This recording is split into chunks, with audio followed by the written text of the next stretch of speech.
Yes, happy evening everyone. अब तक हम एक्सरसाइज 1.1 कंप्लीट कर चुके हैं। अब बारी है एक्सरसाइज 1.2 की। ठीक है, अब इसमें जो फर्स्ट क्वेश्चन दे रखा है वो क्या है? Prove that root 5 is irrational. ये हमको प्रूव करना है। डेफिनेशंस में हम देख चुके हैं कि इरेशनल क्या होता है, रैशनल क्या होता है, पर यहाँ पे आपको प्रूव करके बताना है। तो कोई भी टर्म है उसको हमको रैशनल प्रूव करना ज्यादा इजी होता है एज कम्पेयर टू इरेशनल। तो क्या हो कि अगर हम इसको रैशनल कंसीडर कर लें, ठीक है, लेट रूट 5 इज रैशनल। जैसे ही हमने इसको रैशनल कंसीडर किया, हमारे दिमाग में आने लगा कि न्यूमरेटर और डिनोमिनेटर का फॉर्म होता है। ठीक है, ये चीज हमें क्लियर होनी चाहिए कि जो रैशनल होता है वो किस फॉर्म में होता है, न्यूमरेटर डिनोमिनेटर के फॉर्म में होता है। अब जो न्यूमरेटर में होगा वो भी इंटीजर होगा, ये भी हम देख चुके हैं डेफिनेशन में, और डिनोमिनेटर में जो होगा वो भी इंटीजर होगा। तो यही हमको पता है, इसके साथ हम कंसिडर कर लेंगे। We can find integer A and B. A और बी इंटीजर लिया, और क्या पता था हमें कि डिनोमिनेटर कभी भी जीरो नहीं होगा, तो हम यहाँ ब्रैकेट में लिख देंगे कि बी कभी भी जीरो नहीं होगा, और ए और बी को प्राइम होने चाहिए, and A and B are को प्राइम। ठीक, इतनी चीजें आपको, जैसे ही हमने इसको रैशनल कंसीडर किया, इतनी चीजें आपके दिमाग में आ जानी चाहिए। अब जब हमने इसको रैशनल ले लिया है तो भैया इसको ऐसे भी लिखना पड़ेगा, root 5 equal to A upon B. जैसे ही अब इसको ए अपॉन बी लिखा, ये जो बी है इधर मल्टीप्लीकेशन में चला जाएगा, तो क्या हो जाएगा, रूट 5 बी इक्वल टू ए हो जाएगा। जैसे ही हमको रूट दिखता है, हमारे दिमाग में आता है कि कैसे भी रूट हटाओ, तो ये रूट हटेगा कैसे, स्क्वायर करने से। तो squaring both the sides, squaring both side. जैसे ही आपने स्क्वायर किया, रूट हट जाएगा, तो ये क्या बन जाएगा, 5b² और a बन जाएगा a²। अब यहाँ पर देखो, a की वैल्यू में या a² की वैल्यू में आपको दिख रहा है क्या आ रहा है, यहाँ पे 5 मल्टीपल में आ रहा है। तो हम क्या बोल सकते हैं कि जो a² है वो किससे डिविजिबल होगा, 5 से। तो यहाँ लिख देंगे a² इज डिविजिबल बाय 5। अब a² डिविजिबल है तो a बोलेगा मैं भी डिविजिबल हूँ। अगर a² डिविजिबल है तो यहाँ हम क्या लिख सकते हैं, then a will also divisible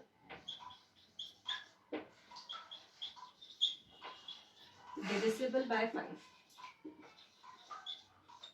अब दोनों डिविजिबल आ गया 5 से, तो ये तो अब आगे हम क्या करेंगे, जैसे ये 5 से डिविजिबल आ गया तो इसको क्या कंसिडर कर सकते हैं, a इक्वल टू 5k।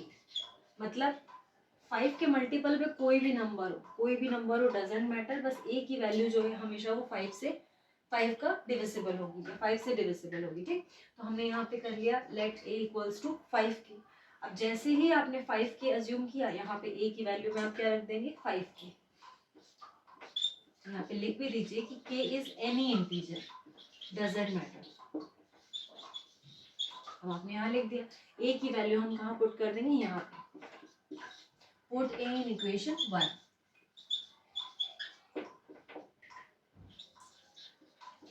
आपने 1 में रखा तो ये क्या हो जाएगा, 5b² इक्वल टू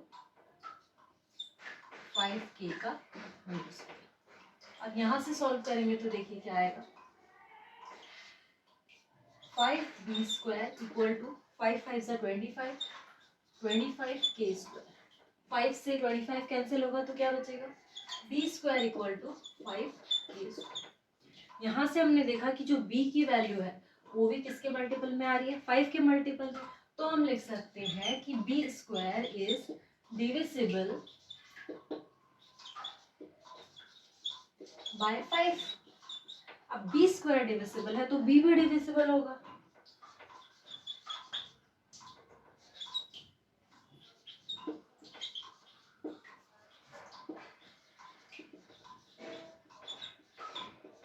अब ये क्या हो गया, हमने तो ये अज्यूम किया था स्टार्टिंग में कि ए और बी को प्राइम है। को प्राइम क्या होता है, जिनकी ऐसे नंबर्स जिनका कोई भी कॉमन फैक्टर ना हो।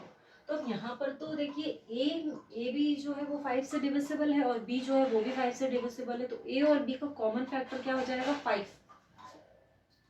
This implies that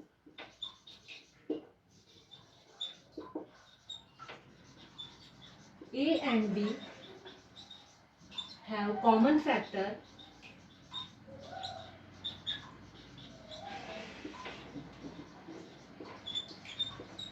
5। Common factor 5 आ गया, मतलब जो हमने स्टार्टिंग में अज्यूम किया था वो तो गलत प्रूव हो गया। This contradicts the fact that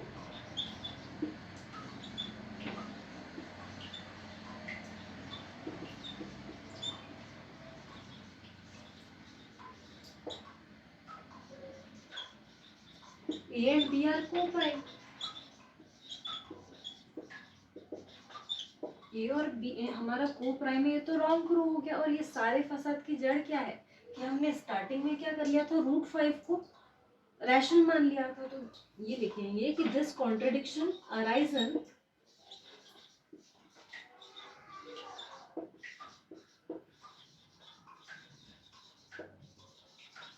because of our wrong assumption।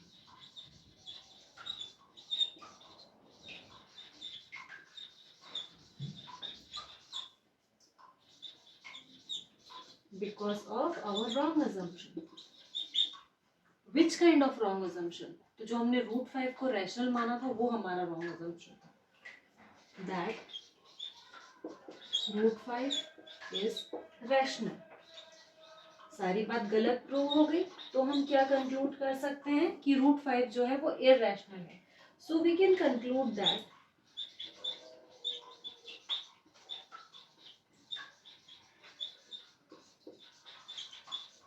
√5 is irrational।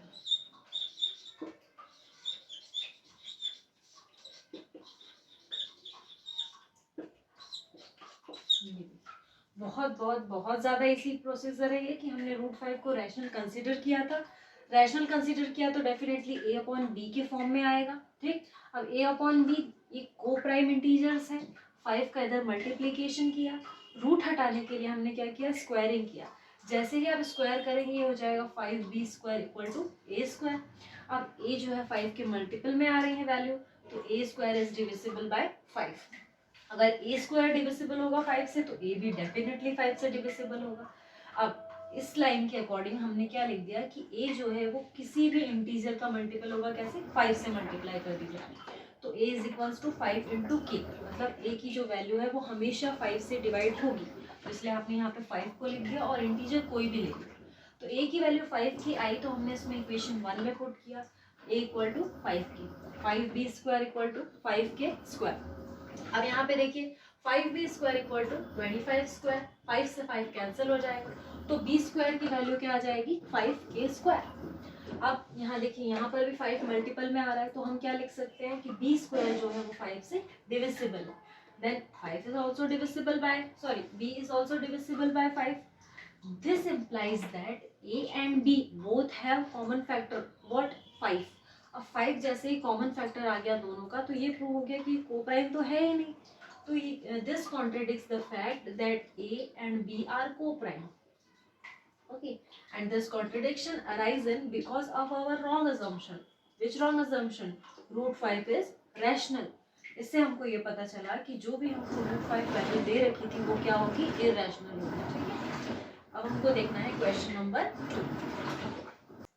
Yes, अब आ जाते हैं क्वेश्चन नंबर 2 पे। क्वेश्चन 2 क्या दे रखा है, प्रूव दैट 3 + 2√5 इज इररेशनल। यहाँ पे भी वही काम करना है, पर स्टार्टिंग में हम क्या कंसीडर करते हैं कि जो भी हमारा गिवन नंबर है वो रैशनल है।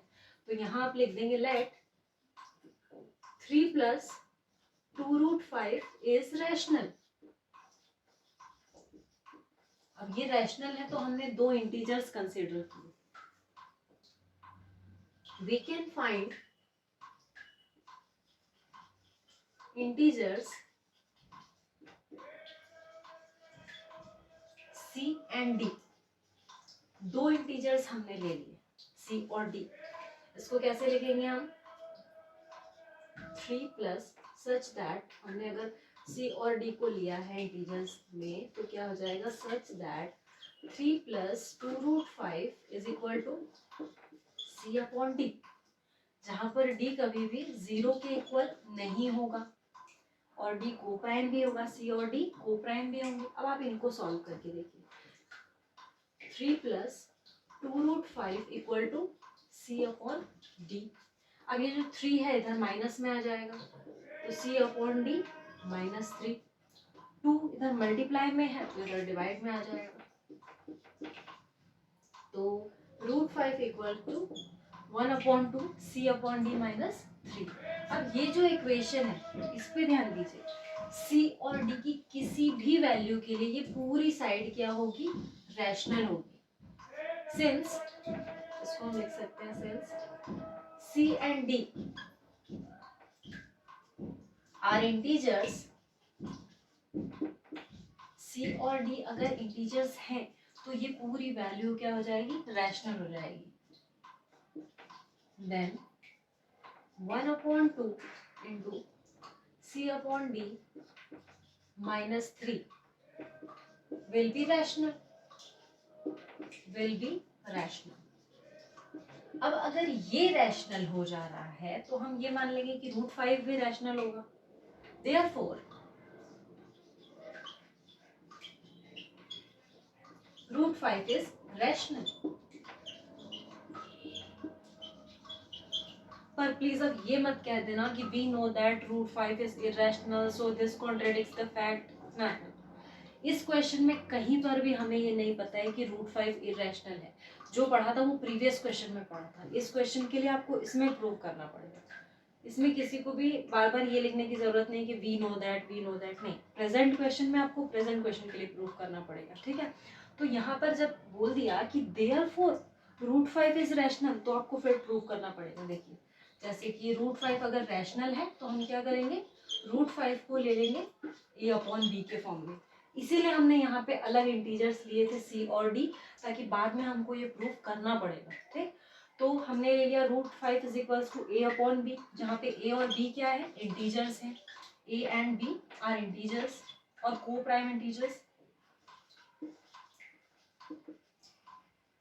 कहीं पर भी आपको शॉर्टकट नहीं लगाना है कि वी नो दैट नहीं, कुछ भी हमको यहाँ पे प्रूव करना है, हर क्वेश्चन के लिए अलग प्रूव करना। Let √5 is equals to a upon B, आपने ब्रैकेट में लिख भी दिया कि जो a और b है वो इंटीजर्स है, को प्राइम इंटीजर्स है। अब फिर से वही करेंगे आप, b का मल्टीप्लीकेशन इधर करेंगे तो √5 into B is equals to a। Root हटाने के लिए क्या करते हैं, स्क्वायर करते हैं, तो स्क्वायरिंग बोथ द साइड्स।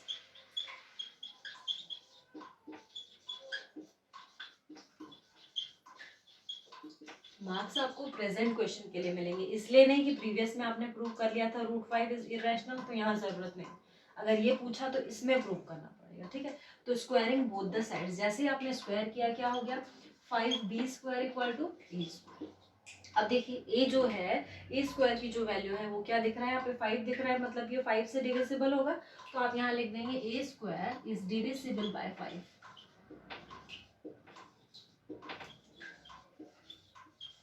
और अगर a² डिविजिबल है तो डेफिनेटली a भी डिविजिबल होगा।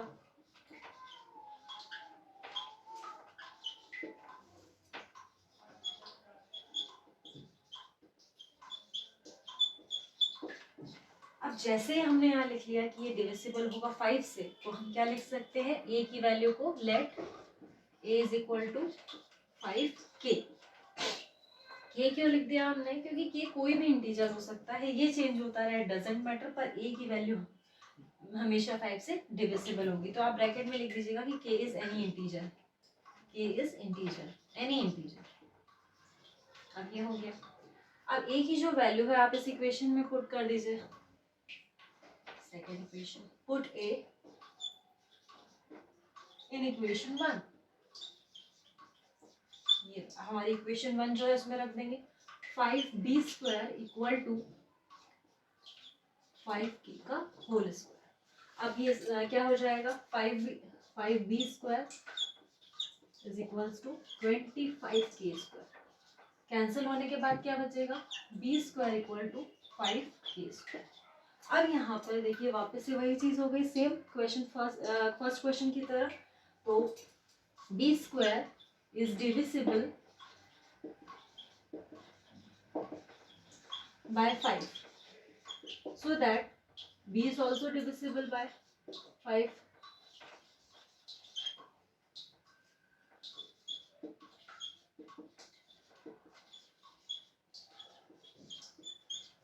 अब जब ए भी डिविजिबल है 5 से, बी भी डिविजिबल है 5 से, तो ये तो गड़बड़ हो जाएगी क्योंकि हमने ए और बी को को प्राइम माना है। दिस इम्प्लाइज दैट, सेम हर चीज को आपको बार बार लिखना है जिससे वो आपको अपने आप याद हो जाएगी। This implies that A and B have common factor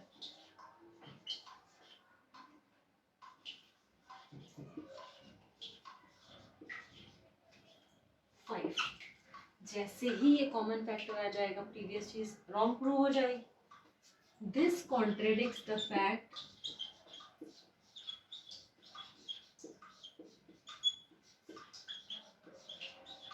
that A and B are को प्राइम। ये तो हमने गड़बड़ कर दी, ए एंड बी आर को प्राइम।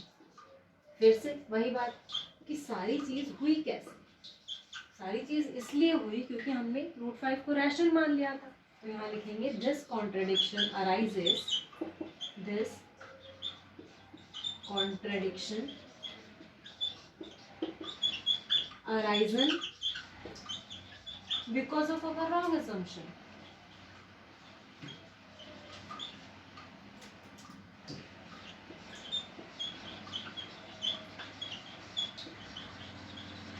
क्या रॉन्ग अस्यूम कर लिया था हमने कि जो √5 है वो रैशनल है,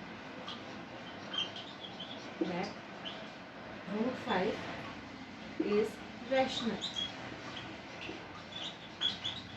इससे यहाँ पर ये प्रूव हुआ कि √5 इरेशनल है, इसलिए जो हमारा मेन नंबर है वो भी क्या प्रूव हो जाएगा, 3 + 2 √5 is irrational. So we can conclude that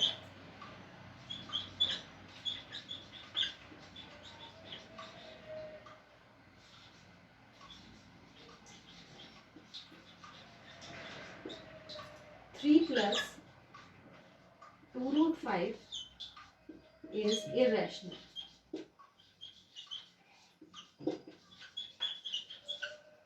ये हो गया हमारा क्वेश्चन नंबर 2।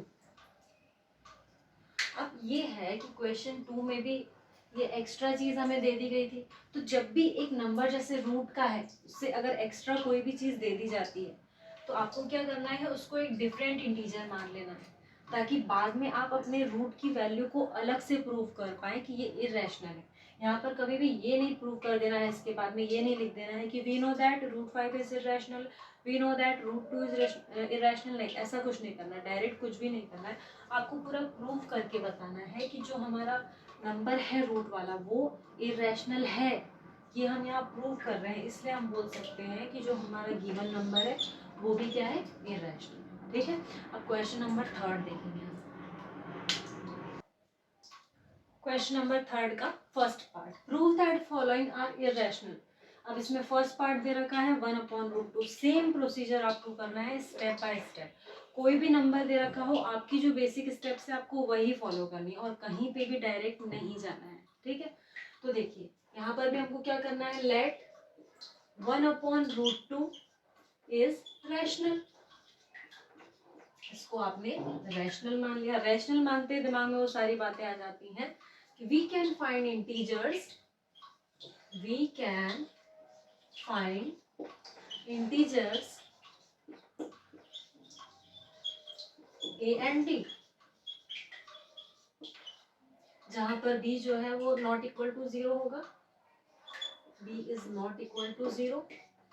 और क्या होगा, a और b को प्राइम होंगे, देख सकते हैं a एंड b आर को प्राइम। इतनी चीजें लिखती। अब इनको को प्राइम हमने लिख तो दी थ्योरी, अब अज्यूम करिए, रैशनल माना है तो रैशनल लिखो भी तो। 1/√2 is equal to a/b। Simple cross multiplication, b का मल्टीप्लाई इधर, √2 का इधर, तो ये हो जाएगा b इक्वल टू √2a, फिर से आ गया रूट, रूट को हटाने के लिए क्या करते हैं, squaring, squaring both the sides.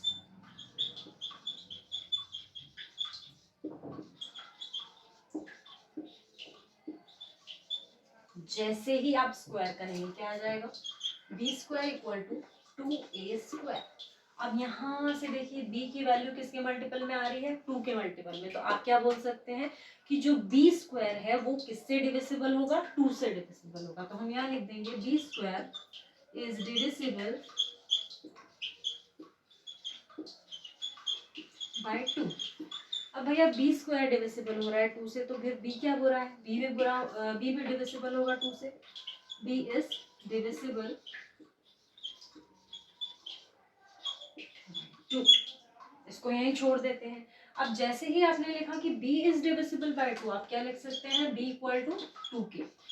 k क्या है, integer, k is any integer.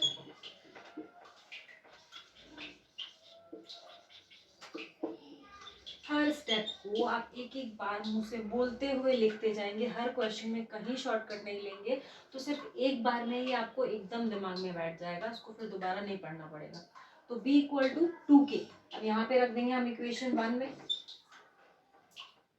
Put in equation 1 क्या हो जाएगा, b की वैल्यू रख दी तो 2k का whole square is equals to 2a²। अब भैया ये 2 इंटू 2 4 हो जाएंगे, तो यहाँ लिखेंगे 4k² is equals to 2a²।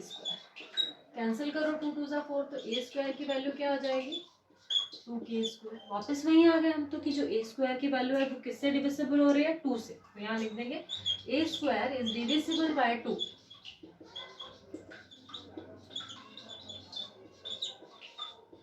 a² divisible है तो a भी डिविजिबल होगा।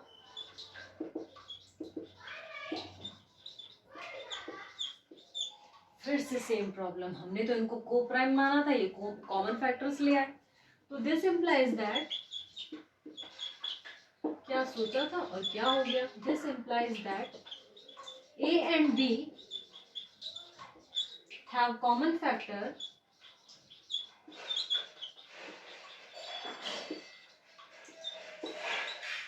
2।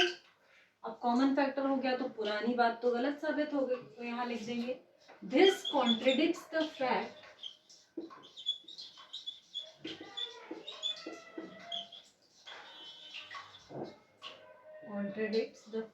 that a and b are co-prime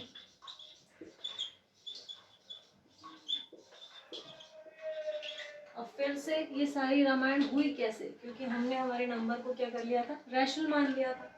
this contradiction arise इन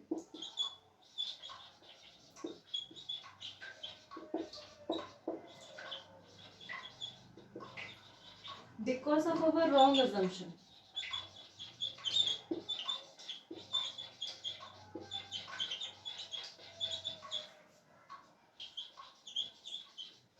कौन सा रॉन्ग assumption कर लिया था हमने, 1/√2 इज रैशनल, ये गलती कर दी थी हमने, 1/√2 इज रैशनल। तो हम क्या कंक्लूड कर सकते हैं कि जो 1/√2 है वो इरेशनल है। सो वी कंक्लूड दैट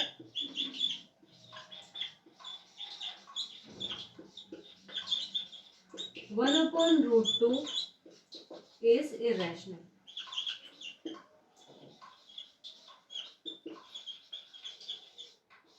ये प्रूव हो गया क्वेश्चन नंबर 3 का फर्स्ट पार्ट। ये देख लीजिए आप, डायरेक्ट कहीं भी नहीं है। ओके, अब आ जाते हैं क्वेश्चन 3 के सेकंड पार्ट पर। यस, अब आगे क्वेश्चन 3 के सेकंड पार्ट पर ये क्या दे रखा है, 7√5। तो 7√5 को हमको क्या करना है, रैशनल कंसीडर करना है। Let 7√5 is rational. मैंने आपको क्या बोला था कि अगर रूट वाली वैल्यू के साथ में अगर कुछ भी एक्स्ट्रा है तो आप इंटीजर क्या लेके चलेंगे, सी और डी। तो वी कैन फाइंड इंटीजर्स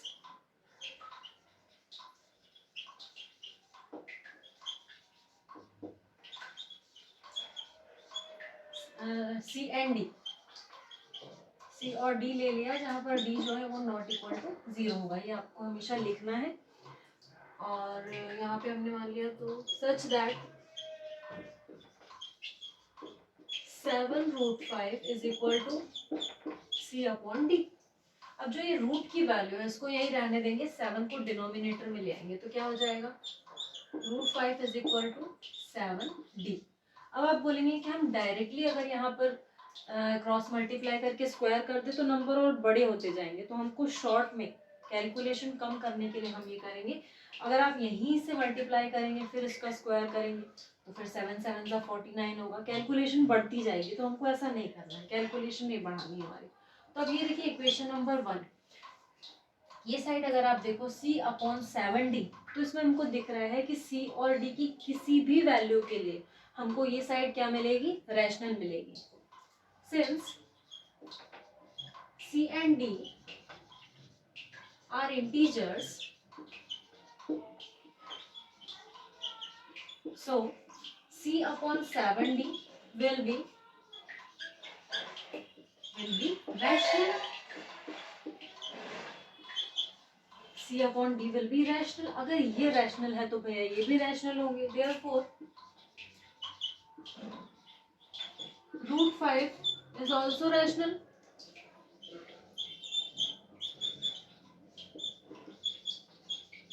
यहाँ पर वापस से हम आ गए, √5 is also rational. अब यहाँ पे आप डायरेक्ट नहीं लिख सकते कि we know that √5 is irrational, this contradicts the fact that, नहीं, डायरेक्ट कहीं कुछ नहीं लिखना है, आपको पूरा सॉल्व करना है। एग्जामिनर आपकी एग्जाम ले रहा है, आप एग्जामिनर की एग्जाम नहीं ले रहे, ठीक है।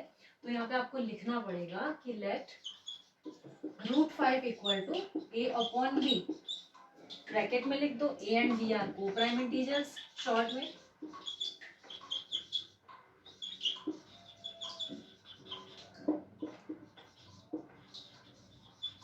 a एंड b आर को प्राइम इंटीजर्स। सेम इस चीज को बार बार सॉल्व करने से अपने आप आपके दिमाग में बैठ जाएगी और कुछ इसको रटना नहीं पड़ेगा। b √5 is equal to a, फिर से आ गया रूट को हटाने के लिए क्या करते हैं, स्क्वायर करते हैं, squaring both the sides,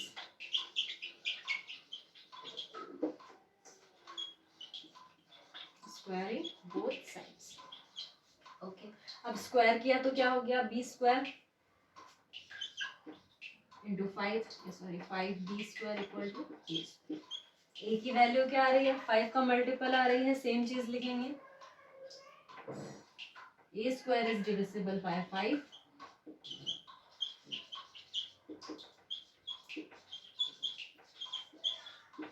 so that a is also divisible by 5.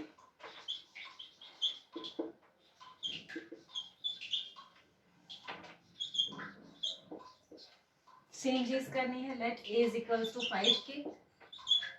कहीं पर भी आपको आलस नहीं करना है सॉल्व करने में, सब कुछ step by step, just basic steps को आपको फॉलो करना है।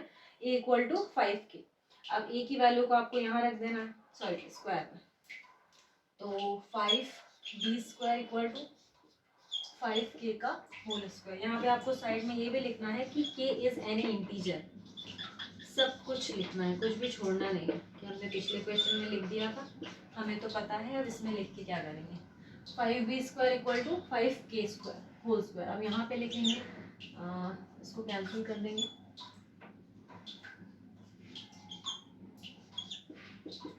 25k², तो b² की वैल्यू क्या आ जाएगी, 5k²। फिर से same thing, b² is divisible by 5,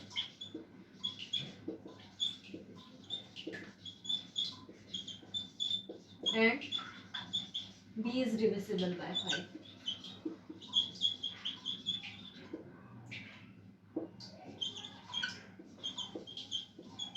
a और b दोनों डिविजिबल है, तो फिर से क्या हो जाएगा, कॉमन फैक्टर आ गए 5। दिस इम्प्लाइज दैट, कुछ भी चेंज नहीं किया है, पर ये आपको बार बार लिखना है। This implies that a and b have common factor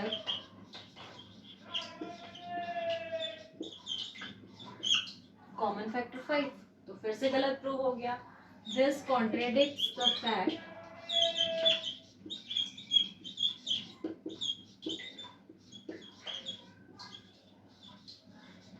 that A and B are co-prime.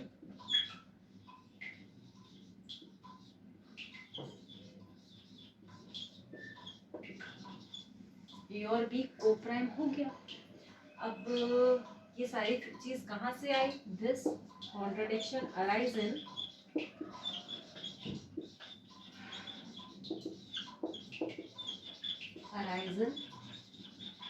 Because our wrong assumption. कौन सा रॉन्ग assumption? क्या रॉन्ग assume किया था हमने कि √5 जो है वो रैशनल है.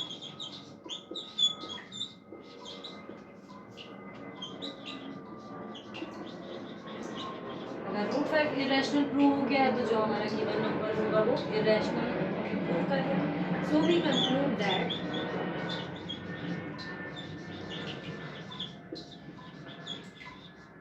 (7√5) is irrational.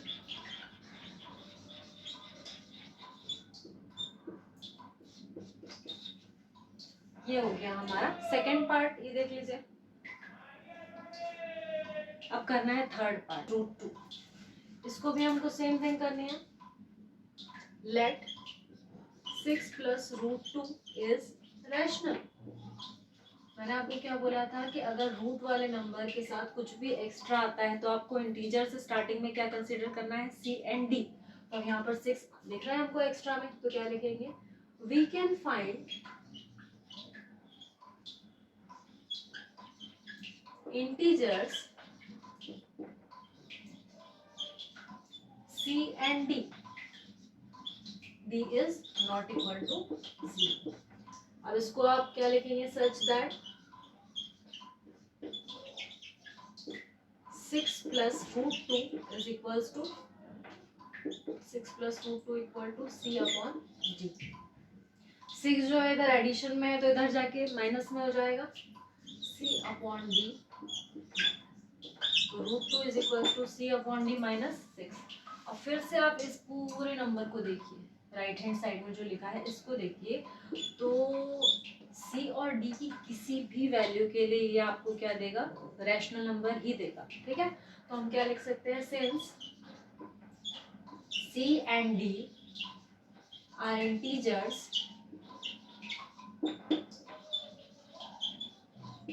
so C/D - 6 will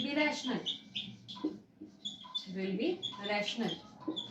और अगर ये रैशनल है तो देयरफॉर हम ये बोल सकते हैं कि जो हमारा √2 है वो भी रैशनल होगा. √2 इज रैशनल.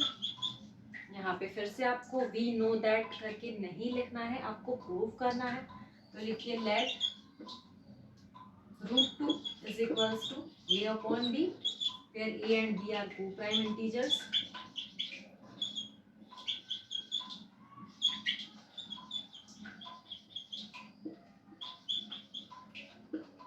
Co-prime integers.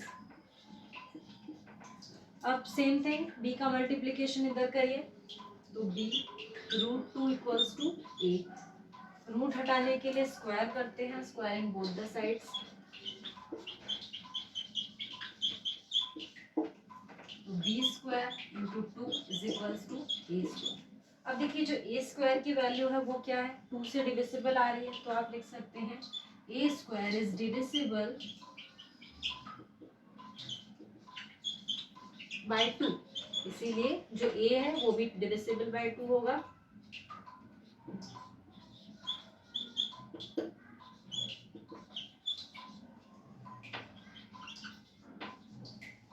अब ये 2 से डिविजिबल है तो इसको क्या लिख सकते हैं? a = 2k, where k is any integer. Her question में आपको बार बार ये चीजें लिखनी है जिससे आपको एकदम फिट हो जाएगा दिमाग में. a is equal to 2k. अब a = 2k हम यहाँ पुट कर देंगे, तो 2b² = 2k². सॉल्व करेंगे तो b² = 2b² = 4k². तो ये आ जाएगा b² = 2k². सेम b की जो वैल्यू है अब क्या हो रही है, 2 के मल्टीपल पे आ रही है, इसलिए हम लिख सकते हैं b square is divisible bye 2। अगर 2 से डिविजिबल है तो b भी डिविजिबल होगा किससे, 2 से।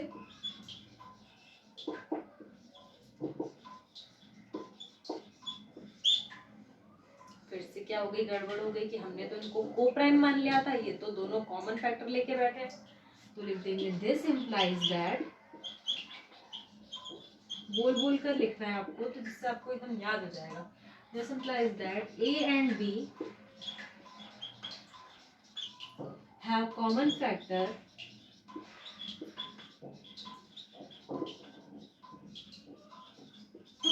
टू कॉमन फैक्टर आ गया तो क्या लिखेंगे, this contradicts the fact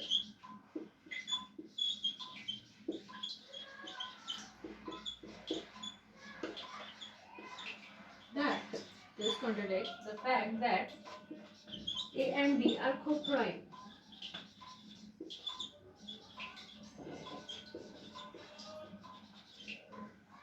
A and b are co-prime. This contradicts the fact that a and b are co-prime.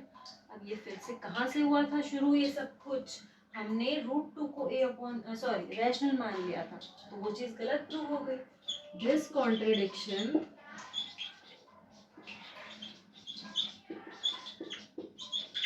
arising because of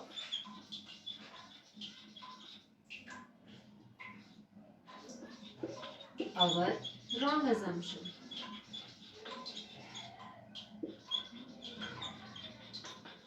क्या रॉन्ग अज्यूम किया था आपने, दैट √2 इज रैशनल। यही गलती की थी कि हमने इसको रैशनल मान लिया, पर ये तो इरैशनल निकला इसके नेचर के अकॉर्डिंग। तो हम यहाँ लिख सकते हैं, so we conclude that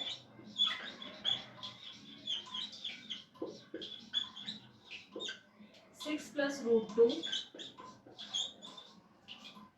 is rational, irrational.